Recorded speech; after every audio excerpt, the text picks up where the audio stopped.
है। आईटीबीपी की सुरक्षा होती है। पहली बात यह है कि क्या वहां 228 किलो सोना था, इसे ही सत्यापित करना चाहिए। वैसे 2023 में केदारनाथ मंदिर से सोना चोरी होने की खबरें अखबारों में छपी मिल रही है। ये दैनिक भास्कर और अन्य मीडिया संस्थानों की रिपोर्ट है। केदारनाथ धाम के तीर्थ पुरोहित और 4 धाम महापंचायत के उपाध्यक्ष संतोष त्रिवेदी ने कहा था कि मुंबई के एक व्यापारी ने मंदिर को 23.78 किलो सोना दान में दिया और वो चोरी हो गया। इसकी जांच की मांग भी की गई थी। रिपोर्ट के अनुसार उत्तराखंड सरकार ने गढ़वाल कमिश्नर की अध्यक्षता में जांच कमेटी बिठाई। राज्य में पर्यटन, धर्मस्व एवं संस्कृति मंत्री सतपाल महाराज ने बयान दिया कि कमेटी में विशेषज्ञों के साथ स्वर्णकार भी होंगे। जो भी दोषी होगा उसके खिलाफ कार्रवाई की जाएगी। इन खबरों में 228 किलोग्राम का जिक्र नहीं है, तो 23 किलोग्राम से 228 किलोग्राम सोने की बात कहां से आ गई? ये दूसरी खबरें हैं जो हिंदुस्तान टाइम्स और नवभारत टाइम्स में छपी है। केदारनाथ मंदिर गर्भगृह से सोना गायब, आरोपों की उच्च स्तरीय जांच के आदेश। मंत्री बोले हम सच जानना चाहते हैं। वैसे हिंदुस्तान टाइम्स और नवभारत टाइम्स की खबर है कि केदारनाथ मंदिर के वरिष्ठ पुजारी संतोष त्रिवेदी ने मंदिर में हुए सोने की परत चढ़ाने के कार्य में अनियमितताओं का आरोप लगाया है। त्रिवेदी 4 धाम महापंचायत के वाइस चेयरमैन भी है। उन्होंने आरोप लगाया कि केदारनाथ में सोने की परत चढ़ाने के काम में 125 करोड़ से भी ज्यादा का घपला हुआ है और सोने के बजाय पीतल की परत चढ़ा दी गई है। उन्होंने ये भी कहा कि मंदिर प्रबंधन से जुड़े कई लोग सोने की परत चढ़ाने के इस प्रस्ताव से बिल्कुल सहमत नहीं थे, क्योंकि ये परंपरा के खिलाफ था। बद्रीनाथ केदारनाथ मंदिर समिति ने तब जवाब में इन आरोपों को खारिज करते हुए कहा था कि तुच्छ राजनीतिक लाभ के लिए लोग अफवाह उड़ा रहे हैं और वो केदारनाथ धाम की छवि को बिगाड़ना चाहते हैं। समिति ने यह भी कहा कि सोने की परत चढ़ाने का काम आर्कियोलॉजिकल सर्वे ऑफ इंडिया की निगरानी में किया गया था। किसी भी मंदिर में सोने की परत चढ़ाने की एक तय प्रक्रिया होती है। तांबे पर ही सोने की परत चढ़ाई जाती है। ये सोना अगर किसी दानकर्ता ने चढ़ाया है तो उसके पास हिसाब होगा कि कितना सोना चढ़ाया है, 23 किलो या 228 किलो। लेकिन संतोष त्रिवेदी की एक बात और है जो गौर की जानी चाहिए। उन्होंने पिछले साल के बयान में कहा कि कोई भी सहमत नहीं था कि मंदिर में सोने की परत चढ़ाई जाए। तब ये दानकर्ता कौन है जिसके लिए गर्भगृह में सोने की परत चढ़ाने की अनुमति दी गई, जबकि ऐसी कोई परंपरा है ही नहीं। तब के समाचार पत्रों में मंदिर समिति का बयान छपा है कि गर्भगृह को स्वर्ण मंदिर बनाने का कार्य दानकर्ता ने अपने स्तर पर किया। ये कितना वीआईपी है, इतना महत्वपूर्ण मंदिर है केदारनाथ धाम, वहां पर किसी को निजी तौर पर यह काम करने की अनुमति कैसे दी जा सकती है? ये बहुत बड़ा सवाल है। आर्कियोलॉजिकल सर्वे ऑफ इंडिया को भी उसकी मदद में लगाया जा सकता है। मंदिर समिति की भूमिका या सीधी निगरानी के बगैर क्या ऐसा करना सही था? जब परंपरा नहीं थी तब उसे तोड़ने की क्या जरूरत थी? क्या किसी के पास सोना दान करने की क्षमता इतनी ज्यादा है? क्या उसका प्रभाव इतना ज्यादा हो सकता है कि वो केदारनाथ धाम मंदिर में उस बात के लिए अनुमति हासिल कर ले जो आज तक किसी को नहीं दी गई? इस बोर्ड पर लिखा है कि श्री केदारनाथ धाम दिल्ली ट्रस्ट मुख्य अतिथियों का स्वागत करता है। इस पर उत्तराखंड के मुख्यमंत्री पुष्कर सिंह धामी की तस्वीर भी है और बीजेपी के अन्य नेताओं की भी। सांसद मनोज तिवारी की भी यहाँ तस्वीर है। इस समय यहाँ शामियाना तो उतारा जा चुका है, बांस बलिया खोली जा रही है, लेकिन दिल्ली के बुराड़ी में इसी जगह 10 जुलाई को केदारनाथ धाम मंदिर का भूमि पूजन किया गया है और इस कार्यक्रम में उत्तराखंड के मुख्यमंत्री पुष्कर सिंह धामी भी शामिल थे। बुराड़ी में उत्तराखंड के लोग अच्छी खासी तादाद में रहते हैं। इस पर मुख्यमंत्री धामी ने ट्वीट भी किया था और लिखा था कि निश्चित रूप से इस मंदिर का निर्माण शिव भक्तों के लिए हर्ष का क्षण है। इस मौके पर केंद्रीय राज्य मंत्री अजय टम्टा भी मौजूद रहे थे। 8 जुलाई की अमर उजाला में श्री केदारनाथ धाम दिल्ली ट्रस्ट के अध्यक्ष सुरेंद्र रौतेला का बयान छपा है। अपने बयान में उन्होंने प्रतिरूप का इस्तेमाल तो किया है, लेकिन उनकी बातों से लगा कि दिव्य धाम का विकल्प तैयार किया जा रहा है। सुरेंद्र रौतेला ने कहा कि जो छपा है कि बाबा केदारनाथ धाम के दर्शन 6 महीने बर्फ के चलते नहीं हो पाते हैं, वहीं बहुत से लोग किसी न किसी कारण से दिव्य धाम तक पहुंच ही नहीं पाते हैं। ऐसे में दिल्ली में बनने वाले मंदिर में बाबा के प्रतिरूप के सुलभ दर्शन हो सकेंगे। खबर की हेडिंग है 12 महीने होंगे बाबा केदार के दर्शन। ये जागरण की 10 जुलाई की खबर है। इसकी हेडिंग में केदारनाथ मंदिर लिखा है। इस खबर में मुख्यमंत्री पुष्कर सिंह धामी का एक बयान भी छपा है कि बुराड़ी की पावन धरती में उत्तराखंड और सनातन संस्कृति के मूल परिचालक बाबा केदारनाथ जी का धाम हमारी संस्कृति और आस्था का आधुनिक प्रतीक बनेगा।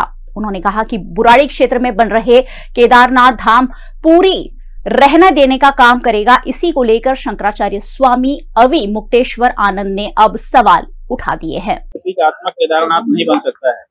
हमारे यहाँ शिव पुराण में 12 ज्योतिर्लिंग का व्याख्यान किया गया है। बताया गया है कि 12 ज्योतिर्लिंग होते हैं। 12 ज्योतिर्लिंगों के जहाँ नाम बताए गए हैं वहीं पर उनका पता भी बता दिया गया है।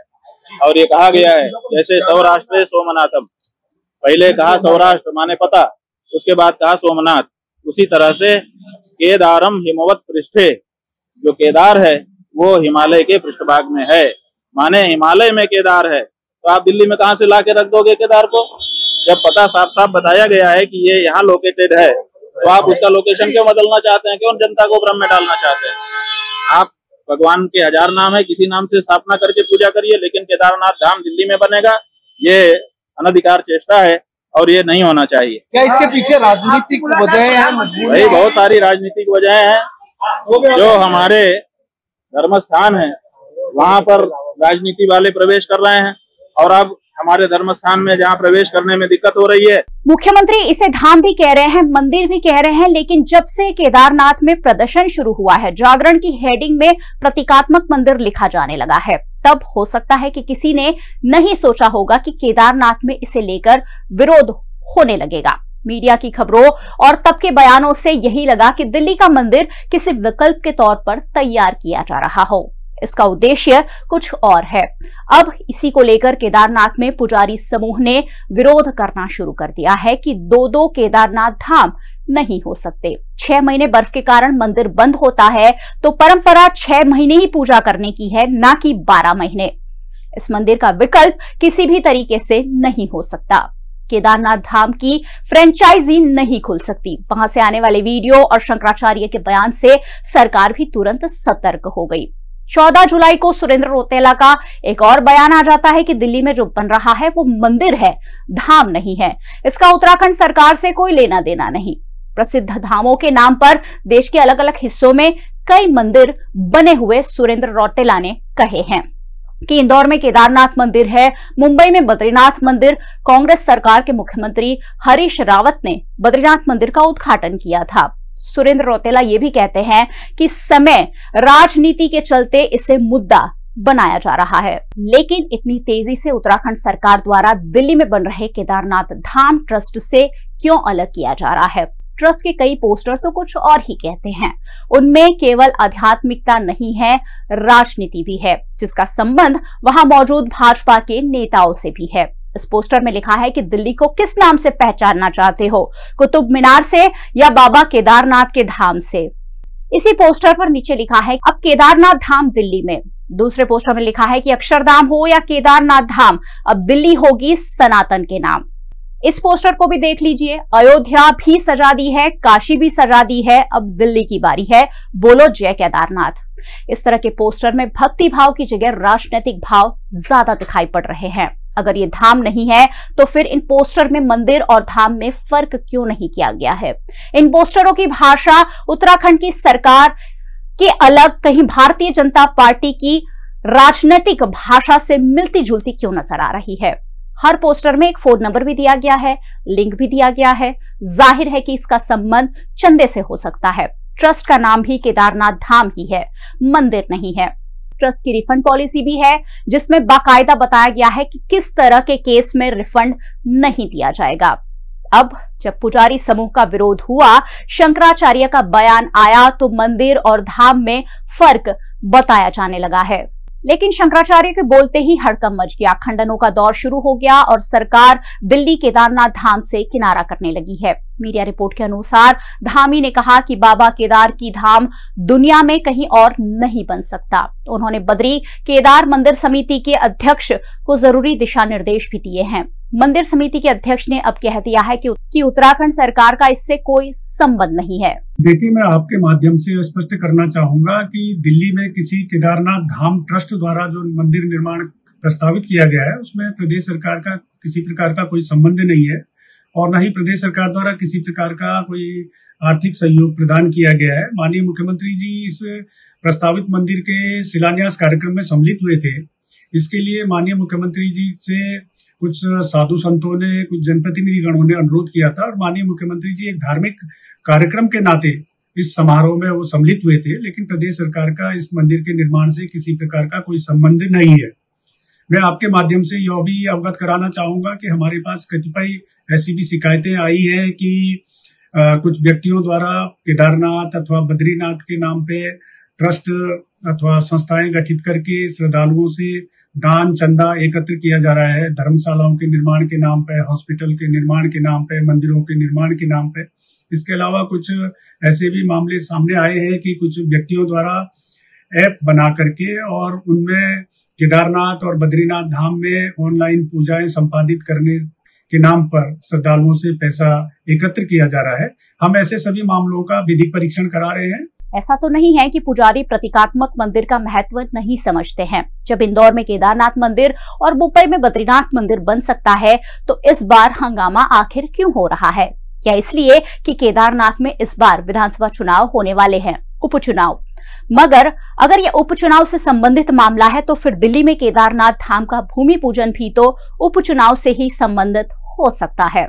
सोचिएगा जरूर।